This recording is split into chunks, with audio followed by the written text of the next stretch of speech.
یعنی عمل اور اچھی بات کرے جو قیامت کے دن اس کی طرف لوٹے گی۔ بلا شبہ ہم نے تمہیں ان قریب آنے والے عذاب سے ڈرایا ہے، کیونکہ وہ عذاب قریب آ گیا ہے، اور جو چیز آ رہی ہو وہ قریب ہی ہوتی ہے۔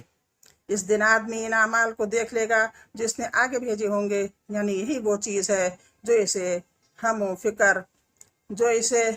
فکر میں ڈالے گی، اور وہ اس سے گھبرائے گا۔ بس اسے اس دنیا میں دیکھنا چاہیے کہ اس نے دائمی گھر کے لیے کیا آگے بھیجا ہے۔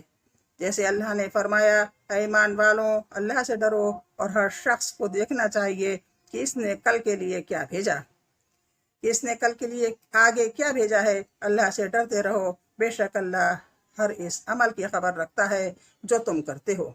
اگر وہ اپنے اعمال میں کوئی بھلائی پائے تو وہ اللہ تعالیٰ کی حمد و ثنا بیان کرے، اور اگر بھلائی کے سوا کچھ اور پائے تو وہ صرف اپنے ہی نفس کو ملامت کرے، اس لیے کہ کفار شدت و حسرت اور ندامت کی وجہ سے موت کی تمنا کریں گے۔ اور کافر کہے گا، کاش میں مٹی ہوتا۔ ہم اللہ تعالیٰ سے سوال کرتے ہیں کہ وہ ہمیں کفر اور ہر قسم کے شر سے عافیت عطا کرے۔ بلا شبہ وہ بہت جواد اور نہایت کرم والا ہے۔ بسم اللہ الرحمن الرحیم۔ اب دوسری سورت 30ویں سپارے کی شروع ہو رہی ہے، زاریات۔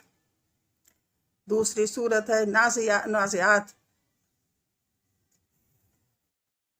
اس کا ترجمہ 30ویں سپارے کی دوسری سورت نازعات، اس کا مطلب ہے، اس کا ترجمہ سنیے۔ قسم ہے سختی سے روح نکالنے والوں کی ڈوب کر، اور آسانی سے روح نکالنے والوں کی نرمی سے، اور تیرنے والوں کی تیزی سے تیرنا، پھر آگے بڑھنے والوں کی دوڑ کر، پھر ان کی جو تدبیر کرنے والے ہیں ہر امر کی، جس دن کانپے گی کانپنے والی، اس کے پیچھے آئے گی پیچھے آنے والی۔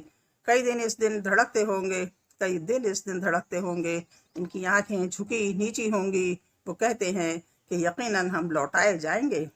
پہلی حالت میں کیا جب ہو جائیں گے ہم ہڈیاں بوسیدہ، وہ کہتے ہیں یہ اس وقت واپسی ہوگی خسارے والی۔ پس صرف وہ تو ایک خوفناک ڈانٹ ہوگی، تو یکایک وہ لوگ ہوں گے کھلے میدان میں۔ اس کی تفسیر 1 سے 14 تک کی، 1 سے 14 تک کی تفسیر۔ مکرم فرشتوں اور ان کے افعال کی کھائی ہوئی قسمیں جو اللہ تعالیٰ کے حکم کے سامنے ان کی کامل اطاعت اور اس کو نافذ کرنے میں ان کی سرعت پر دلالت کرتی ہیں۔ اس میں ایک احتمال یہ ہے کہ جس امر پر قسم کھائی گئی ہے وہ جزا اور قیامت ہے۔ اس کی دلیل یہ ہے کہ اس کے بعد قیامت کے احوال بیان کیے گئے ہیں۔ اس میں دوسرا احتمال یہ ہے کہ جس پر قسم کھائی گئی ہے اور جس کی قسم کھائی ہے وہ دونوں ایک ہوں، نیزے کہ اللہ تعالیٰ نے فرشتوں پر اس لیے قسم کھائی ہے کہ ان پر ایمان لانا ایمان کے 6 ارکان میں سے ایک رکن ہے، نیزے کہ یہاں ان کے افعال کا ذکر کرنا اس جزا کو متضمن ہے جس کا انتظام موت کے وقت، موت سے پہلے یا موت کے بعد فرشتے کرتے ہیں۔ اس لیے فرمایا والنازعات غرقا، ان کی قسم جو ڈوب کر کھینچ لیتے ہیں، اس سے مراد وہ فرشتے ہیں جو طاقت کے ساتھ روح قبض کرتے ہیں اور روح قبض کرنے میں مبالغہ کرتے ہیں، یہاں تک کہ روح نکل جاتی ہے اور اسے اس کے عمل کی جزا دی جاتی ہے، اور ان کی جو آسانی سے کھول دیتے ہیں، اس سے بھی فرشتے مراد ہیں جو ارواح کو قوت اور نشاط کے ساتھ نکالتے ہیں۔ یا اس کے معنی یہ ہے کہ پھرتی اور تیزی سے روح نکالنے کا معاملہ اہل ایمان کی ارواح کے ساتھ ہے، اور ارواح کو کھینچ کر زور سے نکالنا کفار کی ارواح کے ساتھ ہے۔ ارواح روح کی جمع ہے، یعنی ہوا کے اندر ادھر ادھر آتے جاتے اور اوپر چڑھتے اور نیچے اترتے فرشتوں کی قسم۔ دوسروں پر سبقت لے جانا، پس فرشتے اللہ تعالیٰ کے حکم کی طرف جلدی سے آگے بڑھتے ہیں، اور وہی الہی کو اللہ تعالیٰ کے رسولوں تک پہنچانے میں شیاطین سے آگے بڑھ جاتے ہیں تاکہ شیاطین اس کو چرا نہ لیں۔ یہ وہ فرشتے ہیں جن کو اللہ تعالیٰ نے عالم بالا اور عالم سفلی کے بہت سے امور کی تدبیر کے لیے مقرر فرمایا ہے، مثلا بارشوں، نباتات، ہواؤں اور سمندروں اور ماؤں کے پیٹوں میں بچوں، حیوانات، جنت اور جہنم وغیرہ کے کام۔ جس دن زمین پر بھونچال آئے گا اور یہ قیامت کا قائم